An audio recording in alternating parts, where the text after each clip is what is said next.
पण कागदोपत्री थेट सरकारची मालकी जी आली ती इंग्रजांच्या 1865च्या कायद्याने आली. ती आल्यानंतर इंग्रजांनी सगळ्यात पहिल्यांदा काय केलं असेल तर जंगलामध्ये राहणारे जे आदिवासी होते ते आदिवासी त्यांनी बाहेर काढायला सुरुवात केली. आणि त्याच्यामुळे काय झालं, हे जे आदिवासी जंगलामध्ये राहणारे आदिवासी जे होते ते बाहेर काढायला सुरुवात केल्यानंतर असं झालं की जंगलाचा रक्षण करता असणारा आदिवासी तिथून बाहेर काढला. कारण ह्या आदिवासींना असणारं जे ज्ञान होतं, जंगल कसं राखलं पाहिजे, या जंगलावर आपली पोटपूजा, जंगलावर आपला प्रपंच चालतो, आपलं पोट चालतं, ते जंगल आपण टिकवलं पाहिजे, हे उपजत ज्ञान काही हजार वर्षापासून त्यांच्या संस्कृतीमध्ये होतं. आणि त्यांच्या संस्कृतीमध्ये असणाऱ्या त्या ज्ञानानुसार ते लोक वागत असायचे. ह्याला पहिला छेद गेला, त्या कायद्याने छेद गेला. त्याच्या आधीपर्यंत काय होतं की आपल्याकडे वस्त्या ज्या काही केल्या जाते, मग अगदी सिंधू संस्कृती घ्या. सिंधू संस्कृती जी निर्माण झाली ती सिंधू नदीच्या काठावर निर्माण झाली. नाईल नदीच्या काठावर संस्कृती निर्माण झाली. भारतामध्ये जिथं कुठं पाणवठे होते, नद्या होत्या, विहिरी होत्या, तिथं गावं तयार झाली. त्या गावांना जोडणारे रस्ते तयार झाले. ते रस्ते सुद्धा असे तयार झाले की त्या रस्त्यांच्या मध्ये जशी लोक प्रवास करायची, ते प्रवास करत असताना पाण्याची सोय व्हावी म्हणून वेगवेगळ्या राजांनी, राज्यकर्त्यांनी रस्ते बांधले, बारवा किंवा विहीर खोदल्या, ज्याच्यातून लोकांना पाणी पुरवठा व्हायचा.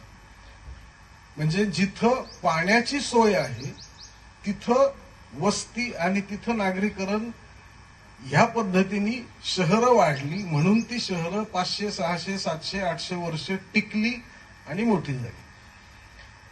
मग ज्या वेळेला यांत्रिकीकरण आलं त्यावेळेला आपल्याला असं वाटलं की नाही, आता आपल्याला काहीतरी एकदम जोरदार विकास करायचा. मग जोरदार विकास करण्यासाठी म्हणून आपण काय सुरू केलं, तर आपण 2 शहरं आहेत त्यांना आधी जोडायला रस्ते केले. मग हे 2 रस्ते केले, मग आणखी 2 शहरं जोडायला रस्ते केले. तर मग ह्या रस्त्यावर जे चौक तयार झाले त्या चौकाच्या भोवती वस्ती तयार व्हायला लागली. मग चौकाच्या भोवती वस्ती तयार झाली, मग कुठंतरी आपण एक मोठा कारखाना उभा केला. मग हा कारखाना उभा केल्यानंतर त्या कारखान्याला पाणी पाहिजे म्हणून आपण नदी अडवली, तिचं धरण केलं, धरणातून पाणी आणलं आणि आपण मग ते गावं वसवली. आपण काय केलं, पूर्वी जी काही हजार वर्षापूर्वीची पद्धत होती की जिथं पाणी आहे तिथं तुम्ही वस्ती किंवा शहरं वसवा, जेणेकरून तुम्हाला पाण्याच्या वाहतुकीचा खर्च जो काही आहे किंवा त्याचा जो काही पाण्याच्या वाहतुकीमध्ये होणारं पाण्याचं जे काही नुकसान आहे ते कमीत कमी होईल. हे पूर्वजांचं असणारं जे ज्ञान होतं, हे ज्ञान आपण पारंपरिक किंवा ते बुरसटलेलं आहे असं म्हणून बासनात बांधून टाकलं आणि आपण काय केलं, धरण बांधलं. मग धरण बांधल्यानंतर तिथं पाणी अडवलं. पाणी अडवल्यानंतर ते पाणी उपसून गावाकडे आणायचं, त्यासाठी पुन्हा वीज खर्च करायची. वीज कशी तयार करायची, तर कोळसा जाळून वीज तयार करायची. कोळसा जाळायचा, त्याच्यातून प्रदूषण करायचं, ती वीज तयार करायची, ते पाणी उपसायचं, पाणी उपसून शहराला द्यायचं. आणि शहरामध्ये लोकांनी काय करायचं, नळाला तोट्यानं बसवता पाणी रस्त्यावर वाहू द्यायचं. मग हे ज्या वेळेला आपण सगळं असं करतो आहोत त्यावेळेला प्रश्न असा येतो की आपण नेमकी विकासाची किंवा आपल्या डेव्हलपमेंटची नेमकी व्याख्या काय आहे. आणि हे जे काही सध्या पर्यावरण आणि त्याच्याविषयी आपण जे काही बोलतोय, मग ते समजा परदेशात असेल किंवा भारतामध्ये असेल, हे नेमकं कुठं काय चुकतंय किंवा नेमकं काय होतं. आणि हे सगळीकडे आहे, म्हणजे काही फक्त आपल्या भारतामध्ये आहे अशातला काही भाग नाही. फर्स्ट ऑफ ऑल म्हणजे कोणाला असं आश्चर्य वाटेल या स्टेटमेंटचं किंवा कोणाला हे वाटेल, परंतु एखादा दुसरा अपवाद सोडला तर सध्या जगभरामध्ये भारतासहित असणारे जे मोठे उद्योगपती किंवा उद्योग घराणे आहेत, या सगळ्यांचे प्रमुख जे आहेत हे मानसिक रुग्ण आहेत, ज्यांना तातडीने मानसोपचार करण्याची गरज आहे. त्याचं कारण अशासाठी आहे की तुम्ही एवढे सगळेजण इथं बसलेले आहात, कुणी कुठल्या तुमच्या पद्धतीने व्यवसाय करतो. कोणाचं उत्पन्न महिन्याला 50,000 रुपये, कोणाचं उत्पन्न 1 लाख रुपये, कोणाचं उत्पन्न 15,000 आहे, कोणाचं 20,000 रुपये. एखाद्याचं उत्पन्न 10 लाख रुपये असेल, 10 लाख रुपये उत्पन्न असलं तरी तुम्ही 2 वेळेला किती जेवता, ह्या जेवण्यामध्ये ती जी क्वांटिटी आहे आणि ती जी क्वालिटी आहे याच्यामध्ये किती फरक पडतो. मग एखादा माणूस जर समजा दिवसभरामध्ये सगळं मिळून 200 रुपयाचं जेवत असेल तर अगदी श्रीमंत माणूस असला ते 5,000 रुपयाचं जेवल, ह्याच्या पलीकडे जास्त जेवणार नाही. माणसाच्या बेसिक गरजा ज्या आहेत ना, त्या बेसिक गरजा किती आहेत, हे अतिशय मर्यादित आहेत. मग असं असताना ही माणसं भस्म्या रोग लागल्यासारखी ही सगळी जंगलं, सगळी बंदरं, जे जे काही म्हणून या पृथ्वीवर आहे ते सगळं माझ्या बुडाखाली पाहिजे, ह्या पद्धतीने हे सगळं गिळंकृत करायला निघालेले आहेत. अशी लोक जे आहेत यांना तुम्ही माणूस कसं म्हणणार, हे मग मनोरुग्ण आहेत. आणि हे मनोरुग्ण जे आहेत, हे मनोरुग्ण कुठल्या थराला जातात त्याचं तुम्हाला एक उदाहरण सांगतो. दक्षिण अमेरिकेमध्ये अँडीज पर्वत आहे, त्या माचू पिचू वगैरे शहर ज्यांनी कोणी बाहेर फिरतात त्यांनी कदाचित बघितलेलं असेल. तिथं बोलिव्हिया म्हणून देश आहे. या बोलिव्हिया देशामध्ये एक शहर आहे. त्या शहराच्या आसपास असणारे जे डोंगर आहेत त्या डोंगराच्या मध्ये लिथियमच्या खाणी सापड, म्हणजे लिथियम जे काही धातू आहे, खनिज ज्याला आपण म्हणतो, ते सापडलं.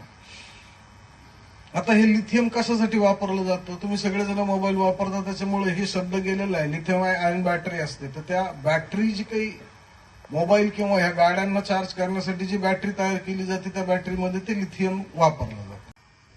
त्या सरकारच्या मंत्रिमंडळामधले काही मंत्री यांना हाताशी धरून, लष्कराला हाताशी धरून तिथं उठाव केला गेला आणि ह्याला अध्यक्षपदावरून काढण्यात आलं. अध्यक्षपदावरून काढल्यानंतर ज्या मंत्र्यांनी उठाव केला होता तो मंत्री अध्यक्ष झाला. अध्यक्ष झाल्यानंतर त्यांनी पहिली कुठल्या कागदावर सही केली असेल तर ती ह्या लिथियमच्या ज्या खाणी होत्या त्या खाणी सरकारीकरण त्याचं बंद करून खासगी उद्योगांना या खाणींमधून लिथियम काढण्यासाठी परवानगी दिली. हा खासगी उद्योजक होता एलॉन मस्क.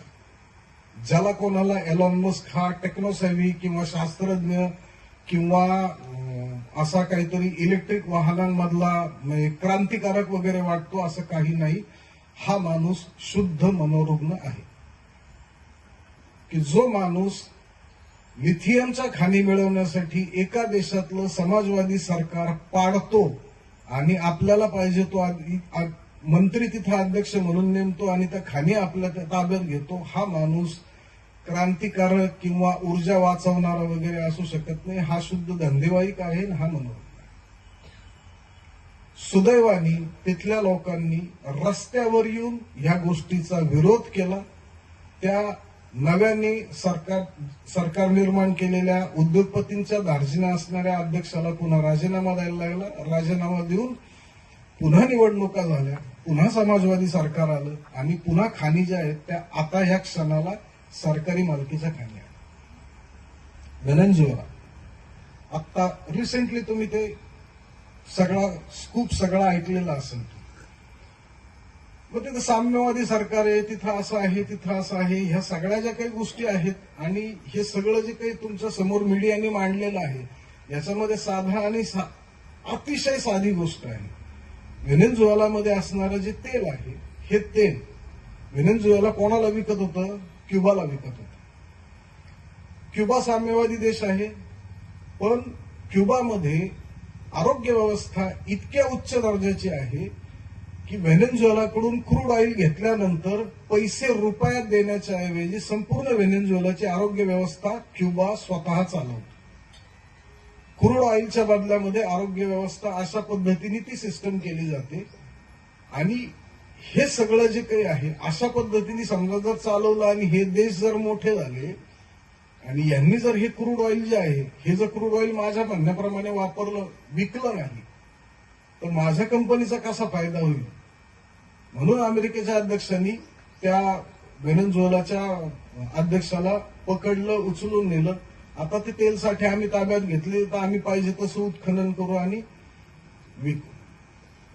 जी परिस्थिती परदेशात आहे, हसदेवारांचं जे जंगल आहे छत्तीसगड मधलं, त्या जंगलामध्ये कैक वर्ष ओपन कास्ट पाईन जे आहेत त्याला परवानगी नव्हती. आपण त्याला परवानगी दिली. आरवली पर्वताचं मध्ये झालेलं आंदोलन जे आहे ते तुम्ही बघितलं असेल की 100 मीटर म्हणजे कोर्टाने एखाद्या निर्णयाला हाताला हात लावून मम म्हणायचं, पण ते लाज वाटेल असं तरी म्हणू नये कमीत कमी, किंवा 100 मीटरच्या खाली जेवढं काही पर्वत आहे त्याला आम्ही जंगल म्हणणार नाही, 100 मीटरच्या वर जे आहे त्याला जंगल म्हणू. त्याच्यामुळे काय झालं की ते आरवली पर्वत जो काही 3000 किलोमीटरची साधारणपणे ती रांग आहे, त्या रांगेमध्ये 90% जंगल जे होतं ते 100 मीटरच्या खाली होतं आणि ते सगळ्या जंगलामध्ये मायनिंगला परवानगी दिलेली होती. तीच परिस्थिती पश्चिम घाटामध्ये, ज्याला घाटघर प्रकल्प जो आहे अकोले तालुका जो आहे अहमदनगर जिल्ह्यामध्ये, तिथं पूर्वीपासून एक प्रकल्प चालू आहे की वर एक धरण असतं आणि खाली तळाला, डोंगरावर एक धरण असतं, खाली तळाला एक धरण असतं. वरच्या धरणामध्ये पावसाचं पाणी साठवलं जातं, त्या धरणाच्या पाण्यावर वीज निर्मिती केली जाते, ते पाणी खालच्या धरणामध्ये जमा होतं. पीक आवर्स मध्ये ज्या वेळेला वीज निर्मिती अशा पद्धतीने केली जाते, ज्या वेळेला नॉन पीक आवर्स असतात त्यावेळेस ते पुन्हा मोटारीने पाणी वर उचललं जातं, वरच्या धरणामध्ये आणलं जातं. असं रोटेशन मध्ये त्या धरणावर वीज निर्मिती होते, त्याला उदंचन प्रकल्प म्हणतात. पश्चिम घाटामध्ये आता एक महिनाभरापूर्वी अशा 5 प्रकल्पांना सरकारने परवानगी दिलेली आहे. 5 प्रकल्पांचा अर्थ असा की वर डोंगरावर एक धरण होणार, खाली एक धरण होणार आणि दरम्यान या दोन्ही धरणांच्या मध्ये पाणी घेऊन जाण्यासाठी म्हणून जे पाईपलाईन आणि ज्या सगळ्या गोष्टी करणार याच्यासाठी पुन्हा काही हजार झाडं तोडली जाणार. हे सगळे लोक जे काही करतात हे का करतात याचं कारण जे आहे ते हेच पुन्हा येतं की ह्यांना सगळा देश जो आहे या देशामधली सगळी नैसर्गिक साधन संपत्ती, सगळ्या ज्या काही गोष्टी आहेत याच्यावर स्वतःचा ताबा पाहिजे आहे. आणि हे कुठल्या स्तराला आपण असं म्हणू की समजा एलॉन मस्क किंवा डोनाल्ड ट्रम्प हे वाईट आहेत ना, तसं नाहीये. ही जमात जी आहे ना, ही ज्यांना रोग लागलेला आहे, मानसिक रुग्ण झालेले आहेत, ही जमात जी आहे ही कुठल्याही थराला जाते. 2011 साली एक यमुना कॉरिडॉर एक्सप्रेस हायवे म्हणून उत्तर प्रदेशामध्ये एक हायवे करायचा होता. त्या हायवेच्या साठी म्हणून लागणारी जमीन जी आहे ही जमीन संपादन करायची होती. जमीन संपादन करण्यासाठी म्हणून ज्या वेळेला अधिकारी गेले त्यावेळेला त्यांनी त्यांचा ते सर्व्हे वगैरे केला आणि जुना ब्रिटिशकालीन कायदा होता 1894चा भूमी अधिग्रहण कायदा, त्या कायद्यानुसार ह्या नोटिसा दिल्या ह्या लोकांना. तर नोटिसा दिल्यानंतर ती लोक आंदोलनात उतरली. आंदोलनात उतरल्यानंतर आम्ही आमच्या जमिनी देणार नाही, आम्ही या जमिनीचे मालक आहोत. आंदोलन सुरू झालं. राहुल गांधी तिथे गेले. 2011 युपीए सेकंडचं सरकार होतं. राहुल गांधी तिथे गेले. राहुल गांधींनी गेल्यानंतर ह्या गोष्टी सगळ्या समजल्या, समजून घेतल्या. मग आंदोलकांना सांगितलं की तुम्ही काही दिवस थांबा, आम्ही याच्यावर मार्ग काढतो. 2013 साली नवीन भूमी अधिग्रहण कायदा आला, ज्याच्यामध्ये शहरी भागामध्ये बाजारभावापेक्षा दुप्पट आणि ग्रामीण भागामध्ये 4 पट मोबदला दिला जाईल. जर जमीन द्यायची असेल तर ग्रामसभा जी आहे त्या ग्रामसभेला आधी त्याची मंजुरी करायला लागेल. ग्रामसभेने मंजुरी दिली तरच गावाची जमीन घेतली जाईल. अशा स्वरूपाच्या अनेक गोष्टी होत्या. ती कलम असणारा कायदा 2013 साली मंजूर झाला. याचा कायदा मंजूर झाला एवढाच फक्त अर्थ नाही. याचा अर्थ असा आहे की डॉक्टर मनमोहन सिंग ज्या वेळेला अर्थमंत्री झाले त्यावेळेला काही प्रमाणामध्ये जे आर्थिक उदारीकरण आणि जागतिकीकरण सुरू झालेलं होतं. नंतरच्या काळामध्ये अशी परिस्थिती लोकांना वाटलेलं होतं की आता हे सगळं भांडवलशाहीकडे जाईल. पण पाहिजे त्या पद्धतीने जमिनी ताब्यात घेण्याला आणि सरकारने जमिनी ताब्यात घेऊन देण्याला जो एक राजरोस मार्ग ह्या उद्योगपतींना पाहिजे होता, ह्या 2013च्या कायद्याने तो मार्ग बंद केला. आणि लोकांना, ह्या उद्योगपतींना असं लक्षात आलं की जर हे सरकार पुन्हा तिसऱ्यांदा आलं तर हे अशाच समाजवादी पद्धतीने लोकांच्यासाठी कायदे करून हे सरकार जर पुढे जाणार असलं तर मग ह्या आपल्याला जे रात्रीतून श्रीमंत व्हायचे ते कसं होत येईल. आणि म्हणून मग हे सरकार जे आहे हे सरकार पुन्हा येऊ नये याच्यासाठी 2012ला जंतर मंतरवरची सर्कस उभी करण्यात आली. ती सर्कस 2012ला उभी केली. काही हजार कोटी रुपये खर्च करण्यात आले. आणि मग त्याची जी एक सोशल मीडियामध्ये जी इमेज तयार केली गेली आणि त्याच्यानंतर 2014 साली आपल्याला नवीन सरकार मिळालं. या सरकारने जे काही कायदे बदललेले आहेत, म्हणजे साधारणपणे 2000 ते 10,000 हेक्टर एवढा आकार असणारा पाटबंधारे प्रकल्प जर असेल तर त्याला केंद्राच्या मंजुरीची गरज नाही. 10,000 हेक्टरपेक्षा जास्त असेल तर केंद्राच्या मंजुरीची गरज लागेल. वेगवेगळ्या ज्या केमिकल फॅक्टरीज आहेत, या जंगलापासून पूर्वी असं होतं की पूर्वीची अट होती जंगलापासून 10 किलोमीटर अंतरावर तुम्हाला या फॅक्टरीज करता येत होत्या, औद्योगिकरण करता येत होतं. सरकारने हे 5 किलोमीटरवर आणून ठेवलं. मग केंद्र सरकारने असे सगळे उद्योग स्नेही कायदे केल्यानंतर महाराष्ट्र सरकारने तरी का पाठीमागे राहायचं? मग 2015 साली महाराष्ट्र सरकारने असं केलं की पूर्वी नद्यांपासून ज्या केमिकल फॅक्टरीज किंवा कुठलेही उद्योग जे आहेत त्याला ऑरेंज, ग्रीन आणि रेड अशा स्वरूपाचे फ्लॅगिंग असतं गव्हर्नमेंटच्या हिशोबाने. तर मग ग्रीन असेल तर ते कमीत कमी प्रदूषण करतं, ऑरेंज असेल तर मीडियम प्रदूषण करतं आणि रेड असेल तर ते खूप जास्त प्रदूषण करणार आहे. तर त्याच्याप्रमाणे नदीपासून, कुठलीही नदी असू द्या, त्या नदीपासून किती अंतरावर हे उद्योग उभारले जावेत याचे जे काही नियम होते ते काही किलोमीटरचे होते. आपल्या सरकारने ते आता 500 मीटर अंतरावर तुम्हाला ग्रीन फॅक्टरी उभी करता येईल, 750 मीटर अंतरावर तुम्हाला ऑरेंज फॅक्टरी उभी करता येईल आणि 1 किलोमीटर अंतरावर तुम्हाला रेड फॅक्टरी उभी करता येईल. फक्त तुम्हाला ही उजनीच्या पाण्याची परिस्थिती, कारण सगळ्या पुण्याची घाण तिथे येते. मग हे सगळे कायदे करून, हे सगळं करून सरकार काय म्हणतं की आम्ही तुमचा विकास करणार. मग हे एवढे मोठे जे काही प्रकल्प आहेत हे नेमके खरोखर विकासाचे प्रकल्प आहेत का? मग बेसिकली विकास म्हणजे काय? 3 गोष्टी असतात. एक असते सूज, की जी तात्पुरती येते आणि तात्पुरती जाते. जशी सूज तुमच्याकडे आली होती की नाही माहित नाही, आमच्याकडे सूज आली होती.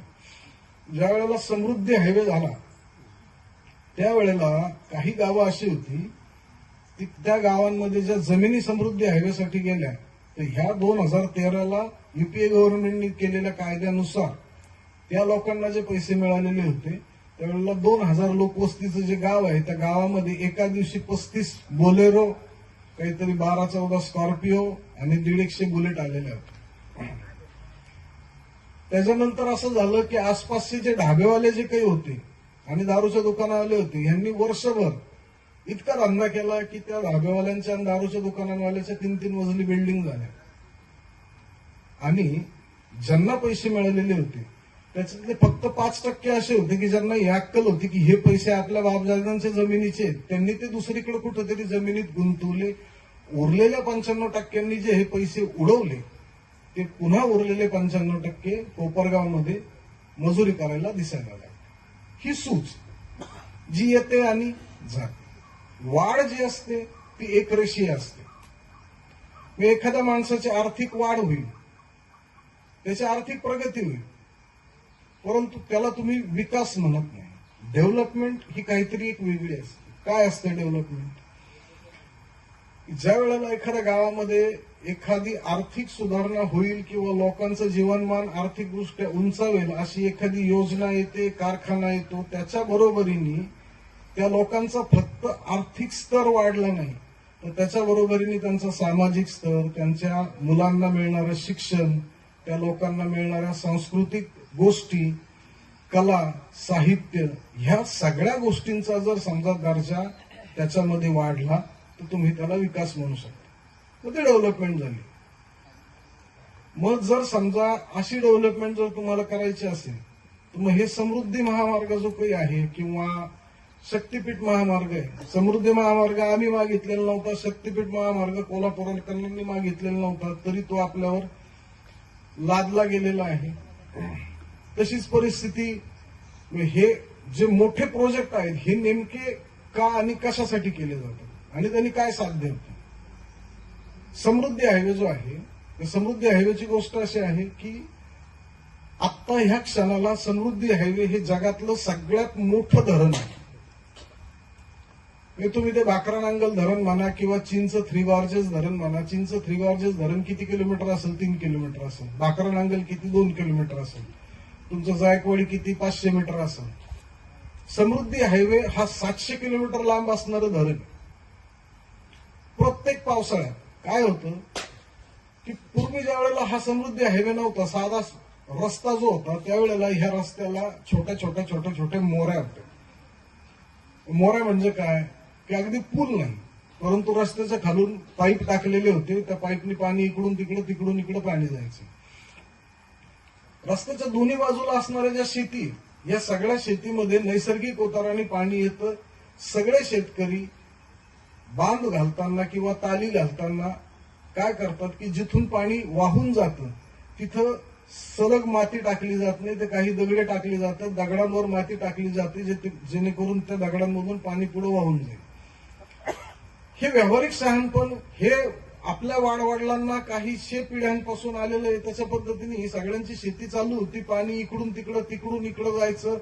ओहोळ असायचे, त्या ओहोळ आणि ओढ्यांनी पाणी विहिरींमध्ये जायचं, धरणांमध्ये जायचं, नद्यांमध्ये जायचं, सगळं सुरळीत चालू होतं. समृद्धी हायवेने काय केलं, हा एलिव्हेटेड आहे. एक साधारणपणे 12-15 फूट त्याची उंची केलेली आहे. तिथून एका बाजूने दुसऱ्या बाजूला जाण्यासाठी पाण्याला जागा नाही. परिणामी काय होतं की जसा पाऊस पडतो, हे जे साठलेलं पाणी जे आहे हे उताराने जसं त्या रस्त्यापर्यंत येतं, ते पाणी सगळं तिथं थांबतं. आणि मग हे थांबलेलं पाणी जे आहे हे पाठीमागं जे फुटतं, ते पाठीमागचे बांध फोडतं, सगळ्या शेतीचं नुकसान करतं. आणि हे नुकसान जे आहे हे रस्त्याच्या दोन्ही बाजूनी किमान 2 ते 3 किलोमीटर अंतरापर्यंत सगळ्या शेतीचं नुकसान होतं. ही मागचे 4 वर्ष झालेलं आहे. लिहून ठेवा, अजून 10 वर्षांनी समृद्धी महामार्गाच्या दोन्ही बाजूला 1-2 किलोमीटर अंतरावर फक्त वाळवंट असेल, दुसरं काहीही असणार नाही.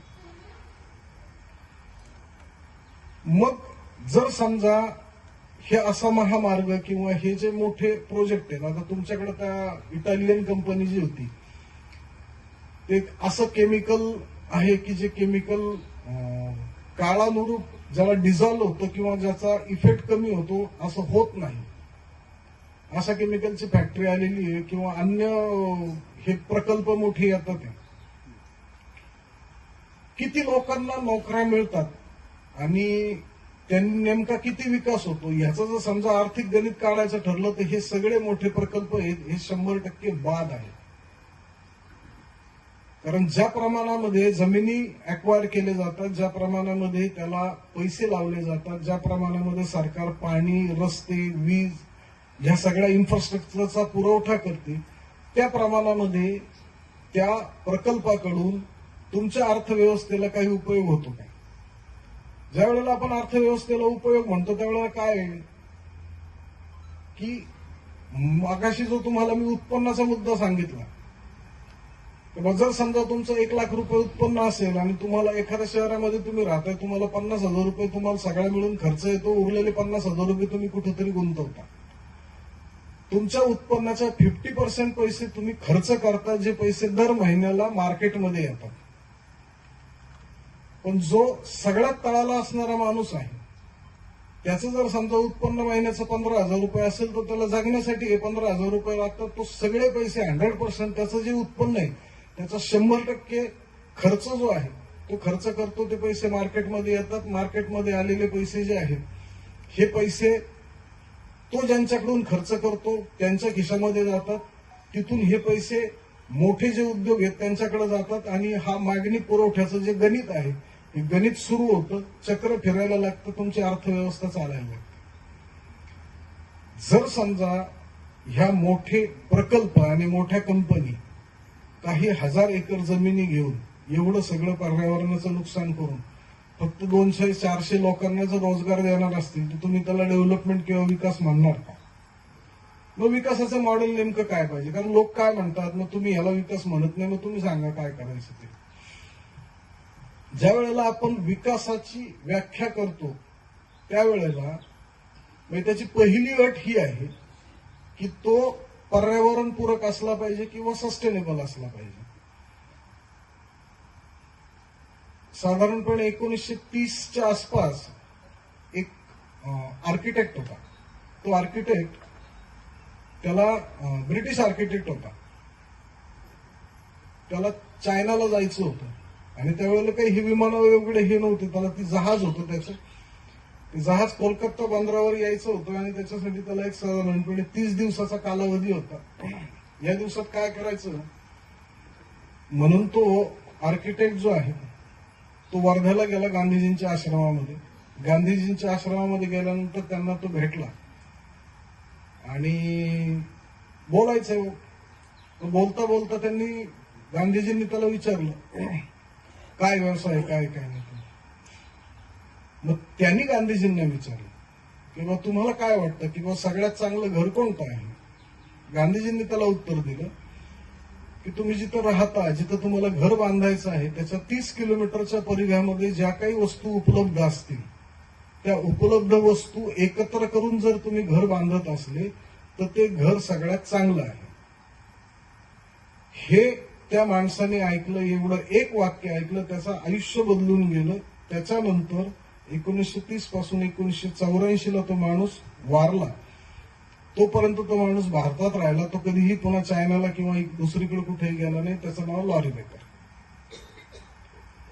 मग जर 30 किलोमीटरच्या परिघामधल्या सगळ्या वस्तू ज्या आहेत त्याच्यापासून जर घर बनवता येतं, ही जी काही कन्सेप्ट आहे, गांधीजी जे काही सांगायचे, या निसर्गामध्ये तुमची भूक भागवण्यासाठी सगळं काही आहे, तुमचे हाव भागवेल असं ह्या पृथ्वीवर काहीही.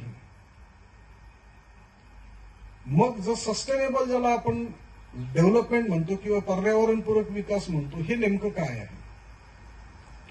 तर ह्याचं मॉडेल जे आहे हे एकदम एखादं राज्य किंवा एखादी मोठी फॅक्टरी असं न घेता तालुका किंवा ज्याला आपण सर्कल म्हणतो, ग्रामपंचायतीच्या भाषेमध्ये ज्याला गाव आणि गावाच्या नंतर सर्कल येतं, तलाठी आणि त्याच्यानंतर सर्कल येतं, काही गावांचा मिळून जो एक भाग विभाग तयार होतो, सर्कल येतं. ह्या सर्कलमध्ये काय पिकतं, त्याच्यानंतर त्या सर्कलमध्ये काय गोष्टींची मागणी आहे आणि कुठल्या गोष्टी नाहीये, आणि मग त्या ज्या काही पिकणाऱ्या किंवा तिथले शेतकरी ज्या गोष्टी पिकवतात त्या गोष्टींचा तिथं विक्रीची यंत्रणा उभी करणं. समजा जर तिथं विक्री होऊन जर काही उरत असेल तर त्याच्यावर प्रक्रियेची यंत्रणा उभी करणं. आणि मग हे शेतीसाठी नाही, जर समजा हे कोकणात असेल तर कोकणातले इथली जी काही उत्पादनं आहेत त्याच्यानुसार, विदर्भात असेल तर विदर्भातलं जे काही उत्पन्न आहे त्याच्यानुसार. कारण तुम्ही शेती जी काही आहे ही दुय्यम आहे असं आपण म्हणतो किंवा म्हणायला लागलेलो आहे. अनेक राजकीय नेते सांगतात की बा तुम्ही शेती जी काही आहे ती शेतीवर असणारी जी काही लोकसंख्या आहे किंवा शेतीवर अवलंबून असणारी लोकसंख्या कमी करा. शेतीवर अवलंबून असणारी लोकसंख्या कमी करायची म्हणजे नेमकं काय करायचं, मग लोक खाणार काय आहे. ठीक आहे, शेतकरी असा एकमेव माणूस आहे की तो सगळ्यावर जीएसटी भरतो आणि कशाचाच सेटअप घेत नाही. डिझेल भरतो ट्रॅक्टरमध्ये, पेट्रोल भरतो त्याच्यावर एक्साईज ड्युटी आहे, बरोबर आहे, ठीक आहे. तो शेतीची अवजारं घेतो, तो बियाणं घेतो, तो खतं घेतो, कीटकनाशक घेतो, सगळ्यावर जीएसटी. त्याला जीएसटीचा सेटअप मिळतो का? नाही. हे सगळं करताना मग जगण्यासाठी म्हणून लागणाऱ्या गोष्टी, मुलांच्या शिक्षणासाठी म्हणून लागणाऱ्या गोष्टी, औषधं घ्या, आरोग्य सेवा घ्या, ह्या सगळ्या गोष्टी खरेदी करताना शेतकरी कर भरतो. आणि हा कर भरलेला शेतकरी जो आहे हा हे सगळे पैसे ज्या वेळेला अर्थव्यवस्थेमध्ये आणतो तिथून पुढे अर्थव्यवस्था चक्र फिरायला लागतं. हा शेतकरी जर तुमच्यासाठी सगळ्यात दुर्लक्षित असेल तर तुम्ही ह्या उद्योगपतींना सगळा देश आणि देशाचा सातबारा जरी नावावर करून दिला तरी देश आर्थिक महासत्ता होणार नाही. आर्थिक महासत्ता हा फार लांब राहिली, हा कोलमडून पडेल. कारण जर समजा लोकांकडे पैसे नसतील तर लोक खर्च करणार नाहीत. लोकांची जर पर्चेसिंग पॉवर संपली तर हे जे उद्योगपती आहेत यांना फुकट वीज द्या, फुकट जमीन द्या, फुकट पाणी द्या, सारी दुनिया फुकट द्या, यांचे सगळे कर रद्द करा. हे सगळं करून यांनी जे तयार केलेलं उत्पादन आहे हे उत्पादन खरेदी करायला जर बाजारात ग्राहक नसतील तर हे उत्पादन करून काय करणार.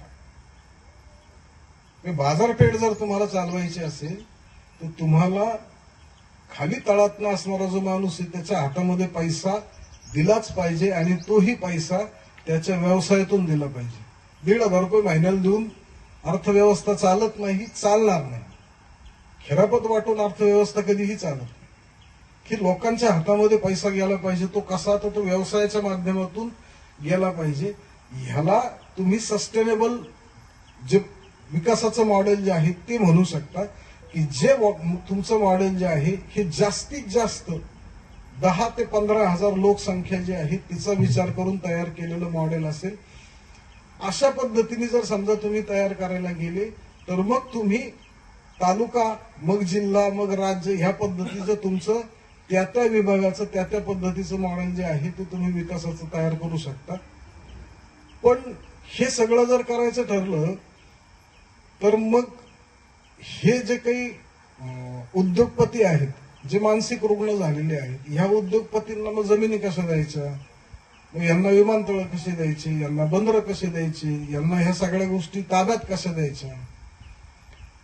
मग ह्या सगळ्या गोष्टी देण्यासाठी आपल्याला हे असं विकासाचं एक फसवं मॉडेल आपल्या समोर उभं केलं जातं. आणि मग ज्या वेळेला आपल्याला असं लक्षात येतं की ह्या इतक्या नोकऱ्या तयार होतील, इतके रोजगार तयार होतील, हे जे काही सगळं गाजर दाखवलेलं होतं हे सगळं खोटं होतं. पण तोपर्यंत अगदी टोकाला जाऊन उशीर झालेला असतो. त्याच्यामुळे आपण निर्णय घेतो किंवा आपण लोकशाहीमध्ये मतदान करतो किंवा आपण सरकार निवडतो, त्यावेळेला आपण काय विचार करून सरकार निवडलं पाहिजे किंवा काय विचार करून आपण मतदान केलं पाहिजे, हाही सगळ्यात महत्वाचा आणि सगळ्यात मोठा भाग आहे.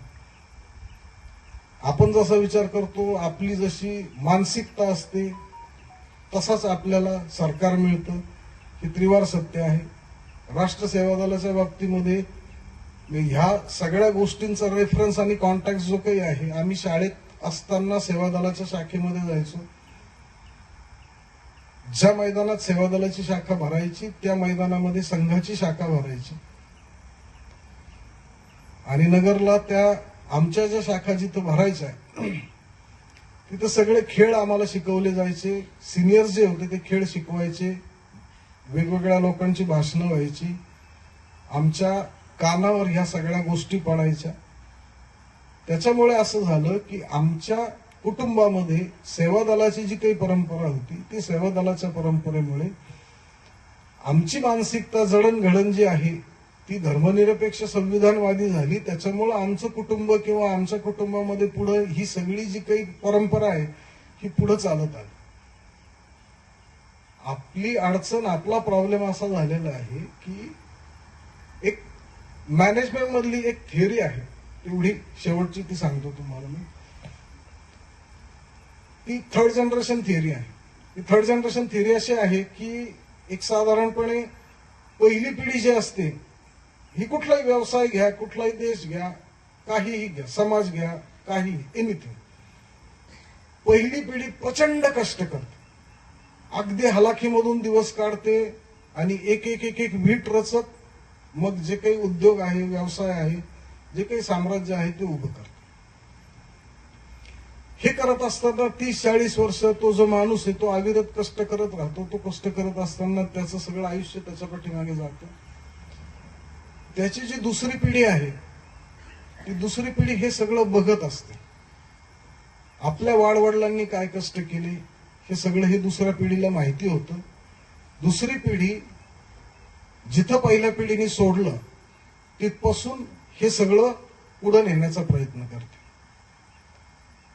पण होतं काय की ज्या वेळेला तिसरी पिढी येते त्यावेळेला या तिसऱ्या पिढीला असं झालेलं असतं की सगळं काही रेडीमेड मिळालेलं आहे, सगळं काही आयतं मिळालेलं आहे, सोन्याचा चमचा तोंडात घेऊन आलेली असते. त्याच्यामुळं संघर्ष काय हे माहीत नसतं आणि स्वाभाविकपणे आधीच्या 2 पिढ्यांची मानसिकता अशी झालेली असते की ज्या खस्ता आपण खाल्ल्या यांना खायला लागू नये. म्हणून ही जी तिसरी पिढी आहे या तिसऱ्या पिढीला ह्या सगळ्या गोष्टींची ओळख होत नाही आणि ती ओळख न झाल्यामुळे आपल्या वाडवडिलांनी केलेले जे काही कष्ट आहे त्याची किंमत राहत नाही. प्रॉब्लेम आपला इथंच झालेला आहे. हे जगामध्ये असू द्या, भारतामध्ये असू द्या, सगळीकडे असू द्या, साधारणपणे 1940च्या दशकामध्ये दुसरं महायुद्ध झालं. त्याच्यानंतर अनेक देश स्वतंत्र झाले, अनेक देशांना आकार आला. अलिप्त राष्ट्र दरम्यानच्या काळामध्ये अलिप्त राष्ट्र परिषद निर्माण झाली.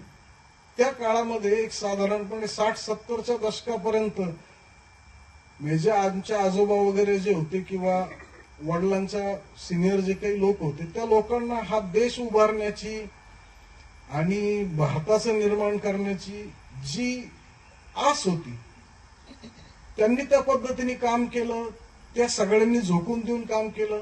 आज आपण बघितलं तर म्हणजे आपण चकित होऊन जातो की बा हे इतकं मोठं काम ह्या लोकांनी उभारलं. त्यांना कष्ट करताना बघितलं, ते आमच्या वाडवडिलांनी बघितलं, त्याच्यामुळे त्यांना त्या गोष्टीची जाणीव राहिली. आमची तिसरी पिढी ही नालायक निपाजलेली आहे, हे आम्हाला पहिल्यांदा मान्य करू द्या. त्याचं कारण असं आहे की मागचे 3-4 हजार वर्ष तुमच्या देशामध्ये ज्या काही पद्धतीने राज्यकारभार चालायचा, राज्य मिळवण्यासाठी पोरं बापाला कैदेत टाकायचे, भाऊ भावाचे खून करायचे, हे सगळं काही असताना, हे सगळं बघितलेलं असताना नंतरच्या काळामध्ये संस्थानिकांचे राज्य बघितलेले होते. एक संस्थानिक होता, त्यांनी रोल्स रॉयस 3 घेतल्या, त्याच्यामध्ये त्यांनी कचरा वाहिला. एका संस्थानिकांनी काहीतरी 35-40 लग्न केले. जुनागडचा नवाब होता, त्याच्याकडे 3000 कुत्रे होते आणि त्यांनी त्याच्या 2 आवडत्या कुत्र्यांचं लग्न लावलं. त्यावेळेला 3 दिवस सगळं जुनागड किल्ल्यामध्ये जाऊन जेवण करत होतं. किती? 3 दिवस. हे सगळं असताना मग ह्या देशामध्ये जो माणूस लोक निवडतील तो माणूस हा देश चालवेल. ही जी डेमोक्रेसीची संकल्पना, लोकशाहीची संकल्पना पहिल्यांदा आली आणि तिथून भारत लोकशाही मार्गावर निघाला, ही सगळ्यात मोठी गोष्ट होती. इथं ह्या सगळ्या महिला भगिनी ज्या बसलेल्या आहेत यांच्यापैकी कदाचित कोणाला माहित नसेल, कदाचित कोणी वाचलेलं असेल.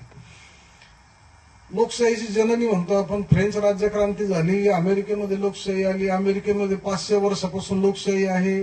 फ्रान्समध्ये काही 100 वर्षांपासून लोकशाही आहे. इंग्लंडमध्ये लोकशाही आहे. अमेरिकेमध्ये स्त्रियांना मतदानाचा हक्क मिळण्यासाठी 125 वर्ष लागले. इंग्लंडमध्ये स्त्रियांना मतदानाचा हक्क मिळण्यासाठी 100 वर्ष लागले. फ्रान्समध्ये स्त्रियांना मतदानाचा हक्क मिळण्यासाठी 100 वर्ष लागले. भारतामध्ये तुम्हाला 1950 साली संविधान ज्या वेळेला लागू झालं त्यावेळेला विना अट तुमचा जन्म हा फक्त 18 वर्ष तुमचे पूर्ण झाले, 21 वर्ष तुमचे पूर्ण झालेले असू द्यात, तुम्ही नागरिक म्हणून सज्ञान असू द्यात, तुम्हाला मतदानाचा हक्क आहे. तुमचा धर्म कोणता असू द्या, तुमची जात कोणती असू द्या, तुमचे आर्थिक स्तर कुठला असू द्या. हे फक्त त्यानंतरच्या काळामध्ये 40च्या दशकामध्ये जितक्या म्हणून देशांमध्ये स्वातंत्र्य मिळालं, ही सगळ्यात मोठी गोष्ट भारतामध्ये मिळाली. स्त्री आणि पुरुषांना एकाच वेळेला मतदानाचा अधिकार मिळाला.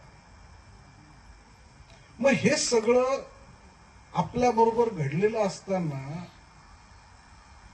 आपण नादान झालेलो आहोत की आपल्या डोळ्यासमोर हे सगळं लुटलं जातंय. आपल्या डोळ्यासमोर हे समुद्राची गटारं होतात.